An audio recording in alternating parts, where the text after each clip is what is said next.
everybody, it's Ryan Metzler again, and today we're going to take a look at a game that I've had on my shelf for a while, but unfortunately just hadn't gotten to. Not because I didn't want to, but just it didn't come along. But that game is Granja.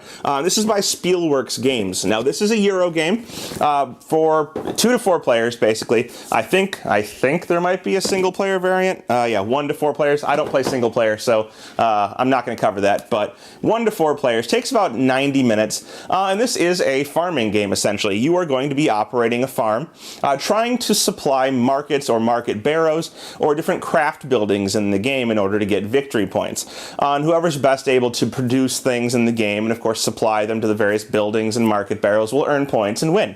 But it's the way that the game is played out that's interesting in this one. Each player is going to be playing a card each turn in one of 4 ways, a mechanic or mechanism that I always like, and then they're going to be going through and taking actions that are going to be determined by the roll of a die at the start of the roll of several dice at the start of the round. So it's going to be hard to describe in this, but real quick, why don't we just take a look at what you're going to get inside of the box. We'll see how the game plays, and we'll come back here at the end to get my opinions on Granja.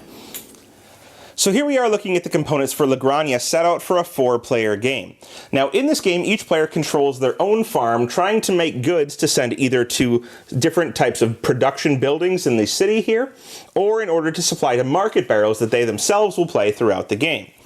Now, at the start of the game, each player starts with 1 trade good, and these trade goods can always be spent for some type of resources, be it 4 money or 2 non-equal resources, the ability to play or draw a card, a pig, or 2 resource upgrades. So as you acquire these throughout the game, they're kind of free things that will allow you to get something throughout the game by spending them on your turn. Now, the way the game is laid out is that at the beginning of each round, you're going to be playing cards, and each player will start the game with some cards. They look like this. Each card essentially has 4 possible uses. And so in the first round of the game, you're going to play 2 of these cards on your turn. On every subsequent round of the game, at the start, you're only going to play 1, and then you will draw up to your hand size. These cards can be played, as I said, in one of 4 ways. The first is they can be tucked under the left-hand side of your board, and they will become fields. This one has become a grape field. You can see there's a little grape here with a spot for one of my little tokens to go there later in the game. But other ones may become grain fields, like this one here, or there are other ones that will become olive fields and give me olives. And so you'll accumulate fields throughout the game to give you more and more production. Alternatively, you can play these cards over to the right-hand side of your board, sliding them under in this manner. This will make them farm additions, and they can add various different things. For example, they can increase your hand size, which is usually 3. With this card, it would give me 4. Or they can increase the number of extra deliveries you can get during a specific round of the game. Usually I can buy 1, but now I can buy 2. They may increase your income. So usually I have no income, now I would get a money each turn. Or they could theoretically give you more spaces for pigs. You start the game with 2, but you could get more by placing out specific upgrades. These upgrades, depending on how many of them you build, will cost you throughout the game. The first one will cost you any 1 resource, the second any 2 different, the third any 3 different, and onward and upward. The third way you can play a card is by playing it as a helper, and this would be sliding it underneath the bottom of your tableau here, and you'll see that it will exhibit the text that's on this card. This one is the gardener that says you place 1 harvest good from your farm or from one of your fields together with a marker from your pool onto this card, and you may use both of them as any type of good later. So you have to take a good that you have, add another good, and they become wild goods during your income phase. So that's a good one to have. The last way you can play a card is by sliding it underneath the top of your tableau here. And you'll see this will make it into a market barrow, which is essentially an order that you need to fulfill in order to get some type of benefit. So you'll be producing goods over here that you will eventually want to try and move to these market barrows, and you can also buy goods to move there or earn them in different ways. But this one would require 2 wheat or 2 grain, a grape, and a meat, which would be converted from a pig. And when you satisfy this, you're going to get a new trade good out here, which can give you some benefits, and you'll also get to place a piece out onto the center of the city. When you place these pieces out on the center of the city, you're going to place it on the appropriate number of points. This one is 5, and you'll kick off any adjacent opponent's pieces that are of lesser value. So placing this out here would earn me 5 points, it would get me 1 trade good, and I would also kick off this value 4 piece of this player, which would give me 1 extra point, and of course, remove them from the board. So those are the 4 different ways you can play cards, and at the start of the first round you'll play 2, at the start of every other round you'll play 1. So for my first turn, let's say that I go ahead and play a field for my 1. So when I do produce goods, I'll get a grape. And I'm going to play one of my cards as a extension for my second card. Now this extension is the only type of card that costs anything, and it will cost me any one type of good. That could be a victory point or a money in this case. So I'm going to go ahead and play my money to put that out there, and now I have an extension. After every player has done this in turn order, you're going to move forward and you're going to move on to the next step of this first phase, which is collecting income. Now, as I said, at the beginning of the game you'll have no income, but if you have played an extension, you could have an income, and I'm going to get my money right back during this phase. There are also several bonus markers you can acquire by satisfying different buildings in the city that will give you income. It could be 3 money if you finish this building, could be a trade good every round if you finish this one, or it could be any type of the different resources, be they grain, olives, grapes, or pigs, if you've collected that marker. Once you finish this, you're going to move on to what is essentially the harvest phase of the game. All of your different types of fields are going to produce goods. So we'll see that since I have a grape, it produces a good, which is going to be one of my green markers. And if I had at least 2 pigs and space for a third, I would get a third pig. So I would have to have 2 pigs here and an extension allowing me a third one in order to get that pig, which I can then convert into meat later. The last portion of this round is going to be buying these roof tiles. In the first round of the game, this will be done in reverse turn order, and every round from that point on, it will be done in turn order. Buying these is going to cost progressively more each round. You'll see that these ones all cost 1, but in round 2 they'll cost 2, 3 they'll cost 3, and onward and upward for all of the rounds. Buying these tiles will give you different benefits. This one will allow me to draw or play another card. This one will give me a pig, this one will give me any 2 non-equal resources, and this one will give me 2 steps on the siesta track, which will be worth victory points and determining the turn order for later. When you buy one of these, you're going to place it out on your farm area, and they can be usable at any one of your future turns in order to be flipped over and give you whatever benefits printed on them. In addition, each one past the first will give you an increasing number of victory points for placing that tile out on your board. So each player will buy these and place them on their board in order to be used at a later point in the game. Once we're done with that, which actually doesn't take very long, but does to explain, you're going to move on to the action portion of the game, which is going to be rolling these dice, and there are a number of dice equal 2 times the number of players plus 1 in the game. These dice are going to get distributed in their appropriate areas. So we have a 1, a 2, 3 3s, a 4, a 5, which I flipped over to a 1, and a pair of 6s that are going to be out here. And starting with the first player, you're going to take actions by selecting one of these dice. When a player selects a die, they are selecting the according action next to it. So if you select a 1, you're going to get a pig. If you select a 2, you can either draw or play another card from your hand, or take any one of the 3 resources. And when you take a resource, it doesn't go on a field, but instead goes directly into any one of these bins, the associated bins, so olives, grain, or grapes. I want to mention that at any point you can convert a basic resource into an advanced resource for some money. So for example, olives can be converted for 2 money into food, and grain can also be converted from 2 money into food, either from your bins or from your fields directly. Grapes can be converted into wine for 3 money, and pigs can be converted into meat for 4. So always note that you can do that. You can also buy or sell pigs for 3 money to sell them, or buying them for 5 money if you need some more. And you can do this at any point on your turn. It's always an option and doesn't require an action. Taking a 3 would get you any 2 non-equal resources, grapes, grain, or olives. A 4 will give you 4 money. A 5 will give you 2 free upgrades of any resources, or it will give you a free upgrade and 1 step on the siesta track, or 2 steps on the siesta track. A 6 will allow you to immediately deliver a good. We'll talk about that in a moment, or will give you 2 money. An immediate delivery will allow you to move a good from anywhere on your board out to either any one of these buildings that's on the board that are unlocked. You'll see right now we have ones for trade goods, ones for pigs, and one that is going to require upgraded resources, or you can move them out onto the barrows that I showed you that you can place on your own board in order to satisfy those and get victory points. So when you're delivering these goods, you're going to move them from your player board either out onto the appropriate building or out onto your own market barrow that you have here in order to satisfy it and hopefully get some type of benefit. We'll talk more about those benefits in just a moment. So each player is going to take 1 action, selecting the appropriate die for their action, and then you'll go around the table and select dice for a second action, removing them and placing them on your player board for your first and second action. Once that's done, you'll note there's one die left, and everyone will get to take this last action in turn order, so in this case, every player would get 2 non-equal resources. After you're done with that, you'll move on to step 3.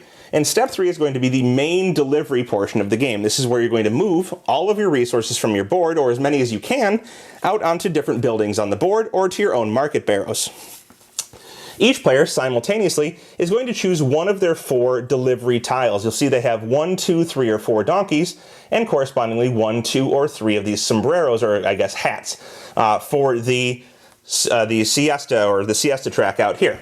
Yeah, so you're going to choose one of these, and which one you choose will tell you how many steps you move up on that track and how many deliveries you can perform. So if I wanted 2 steps and 2 deliveries, I would choose this one and place it face down and leave the other ones on my board.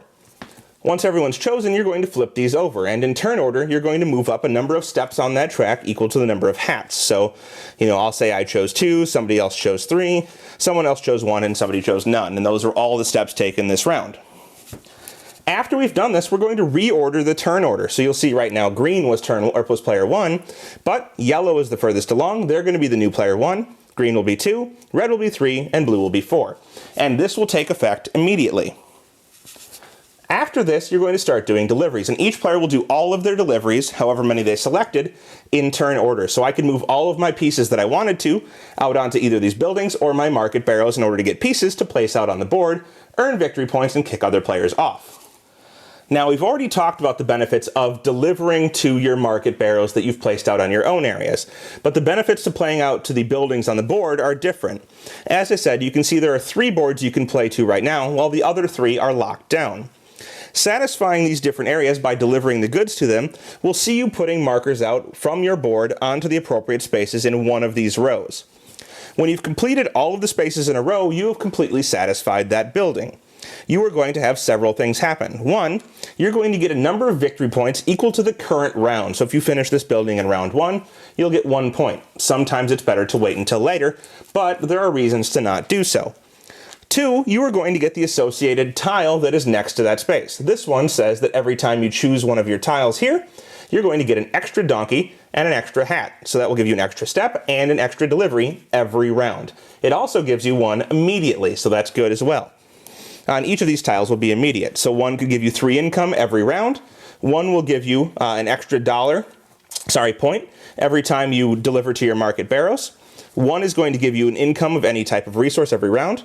1 will give you a trade good, and 1 will give you 2 points every time you get one of these tiles. So getting them early is good. Another thing you'll get for this is that you're going to move one of your markers out to the associated gray area here. And if there's a victory point still there, meaning you're the first person to do it, you get a bonus victory point for doing that. Third is that the next type of building will unlock, and we'll see that these buildings actually have little numbers on them. There's a 1 on this lock marker. This building would unlock, and whoever causes this to happen will gain another bonus victory point. Now this building can be delivered to, so we have one that can take olives, grain, grapes, money, and pigs, and the next person to do that will unlock building 2, place their marker out here first, and so forth and so on. So the benefits for doing it first are that you get some extra victory points, and essentially you finish off and have a bonus that you can use each round, unlocking the next building for delivery as well. So you'll want to get out there and do that, but maybe doing it later will earn you some more points. Either way, delivering goods will happen, each player doing all of their deliveries on their turn, until everyone's done all the ones that they can do. Once that's done, you can buy extra deliveries, dependent on what your board says. So this player could buy 2 extra deliveries, 1 money apiece if they wanted to, in order to deliver further. After everyone has done all of their deliveries, we're going to move on to the scoring phase. In the scoring round, you're going to get points for several things. The first is for having pieces out on this board. So getting your pieces out by completing market barrows and kicking other pieces off by placing your higher numbered buildings next to their buildings out here is going to earn you more points and them less. So for example, if green had kicked off blue like we showed earlier, green would get 2, yellow 1, red 1, and blue would get nothing. So that's one way you can score points. In addition, you're going to get points for your position on this siesta track over here. So in this case, yellow and green would get 1 point, red and blue would get none. But if yellow had progressed up this far, they'd get 3 points, and then we would go back and stack these back at the beginning position of the board, and that would also indicate the player order as we already determined earlier. Finally, we're going to flip out the next set of these 4 roof tiles, and you'll see that they now cost 2 apiece, and they provide you with different goods, be it a step up on the track, or an extra delivery, a pig, or any one of the 3 different goods. And you would start another round with the first player playing out cards, then going through income, then going through producing new goods, and buying the roof tiles, and onward throughout the rounds. You'll play in this manner for 6 rounds, and at the end of the game there'll be a little bit of extra scoring. The only additional scoring that happens at the end of the game is that you're going to sell back any resources that you have accumulated but not used throughout the game at their current value, and that value will never change. So for example, you could sell your grapes for 2 apiece, or your grain and your olives for 1 apiece, or your pigs for 3 apiece, in order to get that money, and then convert your money in for 5 money for 1 victory point. And whoever has best managed to accumulate victory points throughout the game by satisfying market barrows, building out on the board, supplying these buildings out here and getting victory points based on the rounds, getting different income, moving up on the siesta track, whatever it might be, whoever's best done all of these things over that period of 6 rounds will be the winner. And there you have it. That is La Granja, a excellent game, one I was very happy to have finally played, and one that is very enjoyable for several reasons. First, as I said in the intro, it does have this kind of mechanism of using cards in several different ways. Every card has 4 possible ways to be used. It can be used as a field, it can be used as a market barrow, it can be used as a farm addition, or as a helper. And 3 of these ways are free, while the 4th one has a cost, but gives you some great benefits. So you have to make that choice. From that part on, it uses dice as a kind of action selection mechanism that is done in a way that has been done before, but I think is a very good way to do this. Essentially, you roll the dice, there's a random actions available, and you get to choose 2 of them as a player, the last action being taken by everyone. And of course, this is all about optimizing what you're able to produce, taking free actions to turn those things into better resources, or to sell them to the market to get money so that you can purchase other ones and get other resources. Whatever it might be, it's all about optimization and how quickly and efficiently you can do these various different things in order to beat other players to the victory points. The game is unique, it's challenging, it's kind of deep, and so all in all, just you saw the video gameplay. If it sounds interesting to you, I definitely suggest checking it out. One that I enjoy quite a bit, that's La Granja. Thanks so much for watching the Dice Tower videos. Find more great videos and reviews, as well as our top-rated audio podcast at Dicetower.com. You can also find other great shows at Dicetowernetwork.com. I'm Eric Summerer, and you've been watching The Dice Tower. The Dice Tower is sponsored by Cool Stuff Inc., where you can find great games for great prices. Cool stuff in stock.